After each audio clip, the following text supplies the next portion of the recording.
తమిళనాడులో పాలిటిక్స్లో సినిమాల ప్రభావం ఎక్కువగా ఉంటుంది అని అంటున్నారు. ఒక రజనీకాంత్, ఒక కమల్ హాసన్, ఒక విజయకాంత్ వీళ్ళకి సాధ్యం కానిది ఒక విజయ్ ఎలా సాధించగలిగాడు? మొత్తం పాలిటిక్స్ని అట్లా తిప్పిపడేసినట్టుగా కనిపిస్తోంది. అంటే మనం ఒక ఫిలిం స్టార్ అనే యాంగిల్లోనే విజయ్ని చూసి ఫిలిం స్టార్ గనకనే గెలిచాడనే యాంగిల్ చూసి ప్రశ్న వస్తుంది. అవును, కానీ మీరు గమనించండి, తెలుగునాట కూడా ఎన్టీఆర్ గెలిచాడు, చిరంజీవి గెలవలేదు, ముఖ్యమంత్రి కాలే. అవును, పవన్ కళ్యాణ్ ముఖ్యమంత్రి కాలే, ఒకసారి అయితే ఎమ్మెల్యే కూడా కాలే, ఇంకోసారి డిప్యూటీ చీఫ్ మినిస్టర్ అయ్యాడు. అవును. సో ఇవన్నీ చూస్తే ఏమంతే అంటే ఒక స్టార్ పవరే సరిపోదు, స్టార్ పవర్ కు ఇతర పవర్స్ యాడ్ కావాలి. ఇతర పవర్స్ ఏం యాడ్ కావాలంటే ఇతర స్టార్స్ యాడ్ కావాలి. స్టార్స్ నేను పెద్దగా నమ్మను కనుక స్టార్ పవర్, ఇతర పవర్స్ యాడ్ కావాలి. ఇతర పవర్స్ ఏంటి? మీకు అక్కడ డిఎంకే పట్ల బలమైన యాంటీ ఇన్కంబెన్సీ ఉంది. ఓకే, ఏడిఎంకే పట్ల ప్రేమ లేదు. ఇది మీకు విజయ్ కలిసి వచ్చింది. ఇప్పుడు ఢిల్లీలో అరవింద్ కేజ్రీవాల్ కలిసి వచ్చింది. అదే అధికారంలో ఉన్న శీలా దీక్షిత్ 15 ఏళ్ళుగా అధికారం ఉంది. కాంగ్రెస్ పైన తీవ్రమైన వ్యతిరేకత, బీజేపీ పైన ప్రేమ లేదు. అంటే పోలరైజ్డ్ ఎన్విరాన్మెంట్ లో ఉండేటువంటి గ్యాప్స్ ఉంటాయి కదా, ఆ గ్యాప్స్ ను క్విక్ ఫిక్స్ లాగా వీళ్ళు అతుక్కున్నారు లోపలికి ఎంటర్ అయ్యి. అంటే సమయానికి తగినట్టుగా వ్యవహరించినట్టుగా, టైమ్లీ వ్యవహరించినట్టుగా మీకు ప్రాపర్ సమయమే. ప్రాపర్ సమయంలో గనక నువ్వు ఇప్పుడు ఎన్టీ రామారావు రాజకీయ పార్టీ పెట్టినప్పుడు కాంగ్రెస్ పట్ల తీవ్రమైన వ్యతిరేకత ప్రజల్లో. ఏ ప్రతిపక్ష పార్టీ కూడా అన్ని సీట్లలో పోటీ చేసే స్థాయి లేకుండే. జనతా పార్టీలు, లెఫ్ట్ పార్టీలు, రకరకాల పార్టీలు ఉండే. అవును, వాళ్ళు మొత్తం 294 సీట్ల పోటీ చేయగలిగే సిచ్యువేషన్ లేదు. అప్పుడు ఎన్టీ రామారావు పార్టీ పెట్టి కాంగ్రెస్ ను ఓడించగలుగుతాడు అన్న విశ్వాసాన్ని కలిగిస్తే అదొక సునామీ అయి గెలిపించింది. మీకు చిరంజీవి కూడా పార్టీ పెట్టే సమయానికి కాంగ్రెస్ పార్టీ పట్ల, రాజశేఖర రెడ్డి పాలన పట్ల వ్యతిరేకత లేదు అప్పటికి. మీకు అందుకే గమనించండి, 2004లో గెలిచారు, 2009లో కూడా గెలిచారు కదా. అవును, పెద్దగా అదనపు హామీలు ఏమి ఇవ్వకుండా గెలిచారు కదా. సీట్లు కొన్ని తగ్గచ్చు, ఏ పార్టీకైనా తగ్గుతాయి. అది కూడా ప్రజారాజ్యం ఎంటర్ కావడము, లోక్సత్తా ఎంటర్ కావడంతో ఫ్యాక్టర్స్ మారిపోతాయి కదా. కానీ మీరు గమనించండి, అంటే మిత్రపక్షాలు కూడా టీఆర్ఎస్, లెఫ్ట్, కాంగ్రెస్ తో 2004 నుండి 2009లో టీడీపీతో వెళ్ళారు. అయినా కూడా మీకు గెలిచారు కదా. అందువల్ల రాజశేఖర రెడ్డి పట్ల ఇంకా ప్రజల్లో అభిమానం. చంద్రబాబు నాయుడు కూడా అప్పటికి బలమైన నాయకుడిగా ఉన్నాడు. అందువల్ల మీకు రెండు బలమైన నాయకులు, రెండు బలమైన పార్టీల మధ్య చిరంజీవి సమర్థవంతంగా తన స్పేస్ చూడలేకపోయాడు. అందువల్ల మీకు అందుకే థర్డ్ స్పేస్, వీళ్ళు రెండు పార్టీలు నచ్చని వాళ్ళు 20% ఉంటారు. ఆ 20% లో 18% తెచ్చుకోగలిగాడు. అందువల్ల మీకు థర్డ్ స్పేస్ మాత్రమే ఆక్రమించగలిగాడు. ఇందులో ఈ రెండిట్లో ఎవరినో రిప్లేస్ చేయగలిగేంత ఆల్టర్నేటివ్ గా తనకు తాను ప్రజెంట్ చేసుకోలేకపోయాడు. సో ఆ ప్రజెంటేషన్ చేయకపోవడం కూడా ఒక ఫ్యాక్టర్. అంటే రజనీకాంత్ కి, కమల్ హాసన్ కి మించిన పాపులారిటీ విజయ్ కుందా, లేకపోతే వాళ్ళు వెనకడికి వేశారు? ఫిలిం పాపులారిటీలో మనము కొలబద్దలేవు. సినిమా స్టార్ల పాపులారిటీని కొలవటానికి ఏ మెథడ్ లేదు కదా. అవును, కానీ definitely is also equally popular. So అయితే ఒక పాయింట్ ఉంది, ఇందులో పాపులారిటీ ఉంటేనే సరిపోదు, ఆ రిస్క్ కూడా తీసుకోగలగాలి కదా. ఇది పాయింట్. మీకు రజనీకాంత్ ఏమో రిస్క్ తీసుకోలేకపోయాడు. ఆయన ఏజ్ పర్మిట్ చేయలేదు, హెల్త్ పర్మిట్ చేయలేదు, ధైర్యం కూడా పర్మిట్ చేయలేదు. చుట్టూ ఉన్న వాళ్ళు కూడా పర్మిట్ చేయలేదు. పార్టీ పెట్టక ముందే పార్టీ రద్దయిపోయింది. సో అంటే భ్రూణ హత్యకు పాల్పడ్డాడు. సో మీకు ఇక్కడ వచ్చే వరకు ఏంటంటే కమల్ హాసన్ పార్టీ పెట్టాడు, కానీ వాస్తవంగా కమల్ హాసన్ కు మోర్ ఐడియాలజికల్ క్లారిటీ ఉన్నవాడు.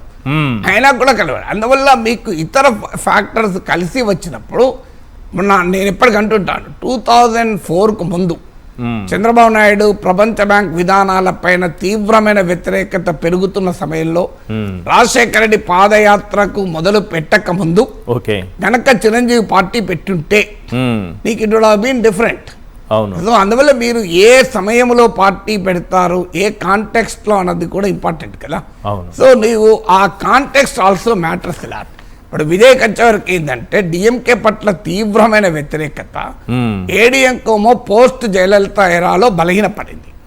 మీకు జయలలిత ఎరాలో ఎన్ని ముక్కలని చూడండి మీరు, పళనిస్వామి, పన్నీర్ సెల్వన్, శశికళ, దినకరన్, ఇలా రకరకాల ముక్కలైపోయింది ఏడీఎంకే.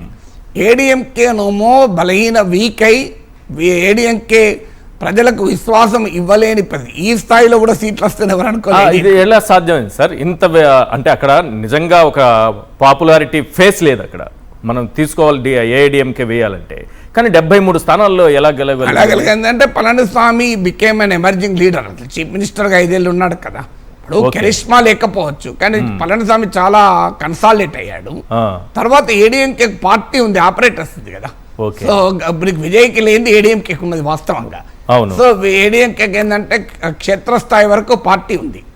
సో క్షేత్రస్థాయి వరకు పార్టీ ఉన్నప్పుడు ఏమవుతుందంటే, ఒక మొక్క మీరు చూడండి ఎండిపోయాక కూడా మళ్ళీ కాస్త వాతావరణ పరిస్థితులు అనుకూలిస్తే మళ్ళీ పుంజుకుంటుంది.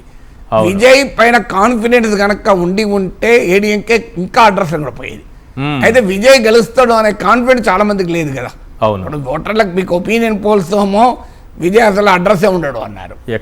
ఎగ్జిట్ పోల్స్ అన్ని కూడా మెజారిటీ ఎగ్జిట్ పోల్స్ 25 ఇండియా తప్ప ఎవరు ఇవ్వలేదు. అంటే దాన్ని బట్టి ఏంటంటే ప్రజల్లో కూడా విశ్వాసం లేదు. సార్ అట్లా కాదు, అసలు నిజంగానే అక్కడ ఎగ్జిట్ పోల్స్ జరిగాయా, లేకపోతే అన్ని ఒక వైపు ఉంటే రిజల్ట్ ఇంకో వైపు ఎలా వస్తుంది సార్? అది దట్ ఇస్ $1 మిలియన్ క్వశ్చన్. ఎక్కడ నుంచి ఎంటర్ అయ్యారు, ఎక్కడ నుంచి ఎగ్జిట్ అయ్యారు? సింపుల్ లాజిక్, ఇంట్లో కూర్చొని లెక్కలేసుకొని డిఎంకే వ్యతిరేకత ఉంది, సో ఆ ఓట్లు కొంచెం తెలిస్తే అంటే there are 100 questions on exit polls. Exit poll వెనకాల కర్త కర్మ క్రియలు ఎవరు అని. సో అదొక different question. My point here is, ఇక్కడ మీకు విజయ్ ఏంటంటే మీకు ఇంకొక పాయింట్ కూడా ఉంది. మీకు తమిళనాడు పాపులేషన్లో 40% యూత్, అంటే బిలో 40 years 40%. మీకు ఈ యంగర్ ఓటరు జనరల్గా పొలిటికల్ ఉంటారు, అంటే వాళ్ళు ఏ రాజకీయాలకు ఉంటారు. యంగర్ ఓటర్ చాలా తొందరగా అసంతృప్తి చెందుతారు. మీకు ఓల్డ్ ఓటర్ కాస్త ఓపిక పడతాడు. ఈ యంగర్ ఓటర్లో అసహనం ఉండే విజయ్ ఏమంటే తన ఫిలిం వల్ల యంగర్ ఓటర్ని అట్రాక్ట్ చేయగలిగాడు. మీకు నేపాల్లో మనం చూసాం కదా, బాలేంద్ర షా వెంటనే వెంటనే అక్కడ దాకా వచ్చేసాడు చూడండి, ప్రైమ్ మినిస్టర్ అయిపోయాడు. ఎస్టాబ్లిష్డ్ పార్టీస్ ను ఇలా వన్స్ ఇన్ లైఫ్ టైం వస్తుంది ఇది. కానీ విజయ్ ఎందుకు ఏ పార్టీతోనూ పొత్తు పెట్టుకోకుండా ఇంత రెండు డిఎంకే ఏఐడిఎంకే బాగా అనుభవం ఉన్నటువంటి 2 పార్టీలతో ఎలా ఢీ కొట్టగలను అనుకున్నాను? అంటే ఆయన అనుకుంటూ కన్నా ఆయనకు అనివార్యం కూడా అయింది కదా. ఇప్పుడు ఏ పార్టీ సినిమా స్టార్లు ఎవరైనా వాళ్ళకి తత్వం బోధపడితే తప్ప వాళ్ళు సెకండ్ ర్యాంక్ ఒప్పుకోరు. సినిమా స్టార్లు ఎవరు కూడా వాళ్ళు సినీ రంగంలో హీరోలుగా ఉంటారు కదా, హీరో పక్కన ఉండరు కదా మీకు యాక్టర్స్ గా. సో రాజకీయాల్లో కూడా వాళ్ళే నెంబర్ 1 సూపర్ స్టార్ గానే ఉండాలనుకుంటారు. అక్కడ ఏమైంది, డిఎంకే వారు ఎట్లాగూ ఇలా వచ్చారు. ఏడీఎంకేతో యాక్చువల్ గా మంతనాలు నడిచాయి. ఏడీఎంకే విజయ్ 137 సీట్లు, సగం సీట్లు అడిగారు. మీరు మోర్ దెన్ హాఫ్ సీట్లు అడిగారు. తర్వాత మీ సీఎం పోస్ట్ అడిగారు. అది పళనిస్వామి ఎట్లు ఇస్తాడు, అని ఆల్రెడీ సీఎం కదా, తన కుర్చీ ఇవ్వండి ఇస్తారా? ఇప్పుడు మీరు నన్ను గెస్ట్ గా వెళ్తారు కానీ యాంకర్ గా పిలవరు కదా. యాంకర్ వెళ్తే నేనేం చేయాలి సార్ అంటారు. అదే పరిస్థితి. కాంగ్రెస్ పార్టీ వాస్తవంగా ఆఫర్ చేశాడు, 60 సీట్లు ఆఫర్ చేశారు. కాంగ్రెస్ ఏంటంటే పార్కిన్సన్ పాలిటిక్స్ అంటారు చూడండి, అట్లా వాళ్ళ సమయానికి డిసిషన్ తీసుకోలేరు వాళ్ళు. సో వాళ్ళు ఒక ట్రైన్ వెళ్ళిపోయినాక రైల్వే స్టేషన్కి వస్తుంది కాంగ్రెస్ పార్టీ. సో అందువల్ల వాళ్ళు స్టేషన్కి వచ్చారు కానీ అప్పటికి రైలు వెళ్ళిపోయింది. అందువల్ల ఇప్పుడు అక్కడ ముందుకు పోయి విజయ్ ఆగిండు నెక్స్ట్ స్టేషన్ లో. ఇప్పుడు కాంగ్రెస్ పార్టీ కారు పట్టుకొని ఫాస్ట్ గా వెళ్ళి ఆ స్టేషన్ లో విజయ్ తో ఎక్కుదామని చూస్తున్నారు. అందువల్ల మీకు ఈ ఫ్యాక్టర్స్ అని, మీకు యంగర్ ఓటర్ అనేది కీలకమైన, అలాగే ఉమెన్ ఓటర్. మీకు ఉమెన్ ఓటర్లకు జనరల్ గా ఫిలిం స్టార్లకు ఉమెన్ ఓటర్ ఎక్కువ ఉంటారు. అందువల్ల మీకు ఏం జరిగిందంటే, మీరు ఎన్టీ రామారావు పార్టీ పెట్టినప్పుడు గుర్తు చేస్తే మీకు మెన్ ఓటర్ కన్నా ఉమెన్ ఓటర్స్ ఎక్కువ షిఫ్ట్ అయ్యారు ఫస్ట్. ఎందుకంటే వాళ్ళకి పెద్దగా రాజకీయాలు ఉండవు, ఉమెన్ లో ఎక్కువ మందికి పాలిటిక్స్ ఉండవు. ఉండకపోయారు ఏమైతుందంటే వీళ్ళు ఒక్కరే వాళ్ళకి తెలిసింది, పొలిటికల్ స్టార్లతో వాళ్ళు కనెక్ట్ అయ్యి ఉండరు. అందువల్ల వాళ్ళ సినిమా స్టార్లతోనే కనెక్షన్ ఉంటుంది. సో ఇలాంటి ఫ్యాక్టర్స్ అన్ని కూడా విజయ్కి దోహదం చేశాయి. అంటే గ్రౌండ్ లెవెల్లో కమిటీలు కూడా ఏర్పాటు కాలేదు సరిగా అని కూడా అన్నారు. అంటే ఇప్పుడు కమిటీలు ఎన్నికలకు రకరకాల పద్ధతులు. మీరు ఒకటి కారు ఉంటే తొందరగా డెస్టినేషన్ చేరుతారు, కారు లేదనుకోండి 1 గంట ముందు బయలుదేరి నడుచుకుంటూ పోయినా ముందే పోవచ్చు, కారు కన్నా కూడా ముందు పోవచ్చు ఒకసారి మీకు. అందువల్ల ఆర్గనైజేషన్ లేదు కరెక్ట్. కానీ ఓటర్ ఉన్నప్పుడు ఆర్గనైజేషన్ ఏంటి? ఎస్. ఇప్పుడు స్వచ్ఛందంగా ఓటు వేసే ప్రజలుంటే ఆర్గనైజేషన్ అవసరం లేదు. డైరెక్ట్ లీడర్నే చూస్తారా, నాయకుడినే చూస్తారు ప్రజలు. ఇది మన ఎలక్షన్స్ ప్రెసిడెన్షియల్ అయిపోయాయి కదా, నాయకుని చేసి ఓటేస్తారు కదా. అయితే డెఫినెట్ గా పార్టీ క్షేత్రస్థాయి ఆర్గనైజేషన్ ఎప్పుడంటే ఎమోషన్ లేనప్పుడు చాలా కీలకం. ఎందుకంటే ఓటర్లను మొబిలైజ్ చేయాలి. ఇప్పుడు కేసీఆర్ తెలంగాణ సీఎం అయినప్పుడు టీఆర్ఎస్ ఎక్కడ ఉన్నది క్షేత్రస్థాయిలో. తర్వాత వాళ్ళు పార్టీని కొద్దిగా పెంచుకున్నారు తప్ప క్షేత్రస్థాయిలో ఆర్గనైజేషన్ లేదు. అవును, ఎవరు అన్నారట జిల్లా కమిటీలు వేద్దాం, టౌన్ కమిటీలు వేద్దాం అంటే ఏమేసి గెలిచినాం మనం అన్నాడు కేసీఆర్. ఇది ఇప్పుడు మళ్ళీ తప్పదని ఇప్పుడు జాగ్రత్త తప్పదు. అందువల్ల నీకు ఇనీషియల్ గా ఏంటంటే జాతర ఉన్నప్పుడు నీకు అడ్వర్టైజ్మెంట్ ఇచ్చినవా, బ్రాండ్ ప్రమోషన్ చేసినవా, ఇవన్నీ ఉండదు కదా. ఉండదు. నీ షాపు చాలా అందంగా అలంకరించినవా, నీకు కస్టమర్ ను ప్రేమగా పిలిచినవా, ఇవన్నీ ఏమి నడవే కదా. అవును, జాతర అప్పుడు నీకు ఏం లేకపోయినా నడుస్తుంది. సో ఇది ఒక జాతర. ఇప్పుడు విజయ్ జాతర, ఈ జాతరలో ఇవన్నీ ఓడి పట్టించుకున్నాడు, ఓట్లేదు.